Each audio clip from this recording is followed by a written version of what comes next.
کرے، ان کی اطاعت کرے۔ جو عورت اطاعت نہیں کرتی، تاجدار کائنات صلی اللہ علیہ وسلم نے فرمایا کہ وہ عورت بری عورت ہے۔ کیوں؟ اس لیے کہ آقا اسلام اسلام نے شوہر اور بیوی کے حقوق بیان کرتے ہوئے فرمایا کہ شوہر کا یہ حق ہے کہ وہ کما کے لے آئے اور اپنی بیوی بچوں کو کھلائے، یہ اس کا حق ہے، اس کا حق ہے۔ اور بیوی کا حق کیا ہے کہ اپنے شوہر کی اطاعت کرے، اپنے شوہر کی اطاعت کرے۔ جو شوہر کہے اس کو اسی وقت مانے، اس کی اطاعت کرے، اس کی بات مانے، ہاں حتیٰ کہ وہ شریعت کے خلاف نہ کہے کوئی بات۔ اور اگر عورت جو ہے اس شوہر کی بات نہیں مانتی اور ناراض ہو جاتی ہے تو تاجدار کائنات صلی اللہ علیہ وسلم نے فرمایا کہ فرشتے جو ہیں پوری رات اس پر لعنت کرتے رہتے ہیں،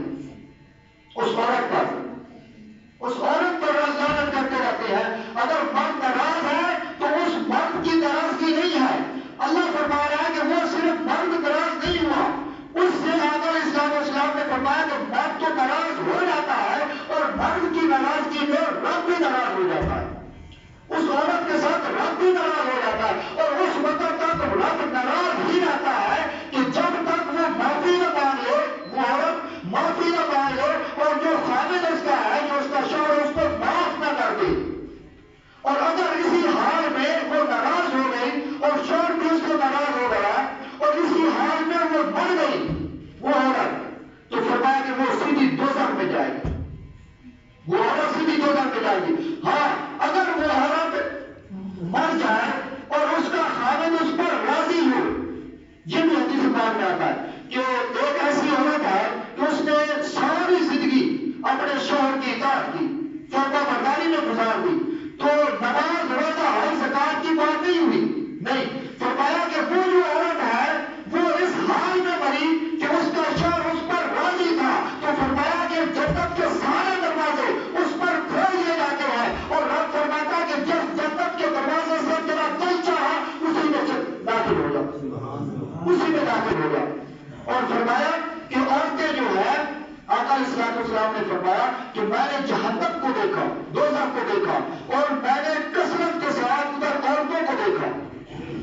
دوزخ کو دیکھا، جہنم کو دیکھا، اور اس میں کثرت کس کی دیکھی؟ عورتوں کی کثرت دیکھی۔ تو آقا اسلام نے فرمایا کہ وہ اس لیے کثرت تھی کہ وہ ناشکری بہت کرتی ہے، اپنے ناشکری بہت کرتی ہے۔ تو صحابہ کرام نے عرض کی کہ یا رسول اللہ صلی اللہ علیہ وسلم وہ کس کی ناشکری کرتی ہے؟ رب کی ناشکری کرتی ہے؟ تو آقا اسلام نے فرمایا نہیں، رب کی ناشکری تو مرد حضرات بھی اتنی کرتے ہیں جتنی عورتیں کرتی ہیں، اور جتنی عورتیں کرتی ہیں اتنی مرد بھی ناشکری کرتے ہیں رب کی، لیکن جو کثرت کے ساتھ دوزخ میں پڑی ہے عورتیں، وہ رب کی ناشکری کی وجہ سے نہیں بلکہ مرد کی ناشکری کرتی ہیں، وہ مرد کی ناشکری کی وجہ سے دوزخ میں پڑی ہے۔ کیوں؟ اس لیے کہ مرد جو ہے اس کا کام ہے اس کو کھلانا، اس کے لیے کمانا، اپنے بیوی بچوں کے لیے کمانا، یہ مرد کا کام ہے، اور مرد سارا اس کو کما کر دے۔ اور وہ ناشکری کیا کرتی ہے؟ عورتوں کی ایک فطرت ہے کہ ان کو اگر 10 باتیں ہیں، 10 چیزیں ان کو خرید کر لے کے دے دیں، تو اگر ایک اس کی خواہش تھی کہ ایک یہ بھی خرید کے لے دیں تو وہ آپ نے چھوڑ دی، تو اب ایک کی وجہ سے وہ ایک آپ نے چونکہ خرید کے نہیں لے کے دی، تو اس ایک کی وجہ سے وہ ناشکری کرے گی۔ سبحان اللہ، ایسا ہوتا ہی نہیں ہوتا، اب خود انصاف کرے، ایسا ہوتا ہے کہ آپ نے ان کے ساتھ تعاون کیا، ان کی مدد کی، ان کو لباس لے کے دیا، ساری چیزیں مہیا کی، مگر کوئی ایک آدھی چیز رہ گئی، کوئی ایک آدھی چیز، یہ جو تاجدار کائنات صلی اللہ علیہ وسلم کی حدیث ہے اس کی وضاحت کر رہا ہے، ایک آدھی چیز رہ جاتی ہے تو ناشکری کرتی ہے، ان کی فطرت میں ہے ناشکری کرنا،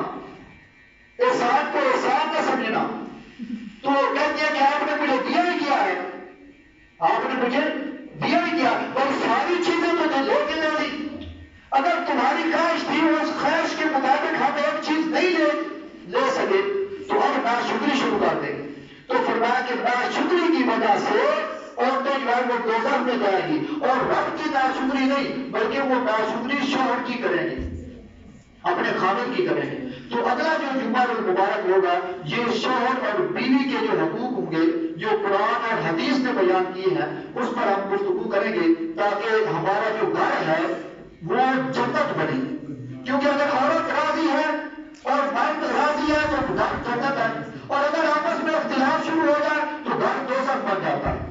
گھر دوزخ بن جاتا ہے. اور اس حوالے سے جو ہم قرآن و حدیث کے حوالے سے ہم تربیت کریں گے اور ہم سیکھیں گے کہ قرآن میں اور حدیث میں جو حقوق بیان ہوئے ہیں شوہر اور بیوی کے ان پر سمجھیں گے، ان پر عمل کریں گے. اللہ تعالیٰ ہمیں عمل کرنے کی توفیق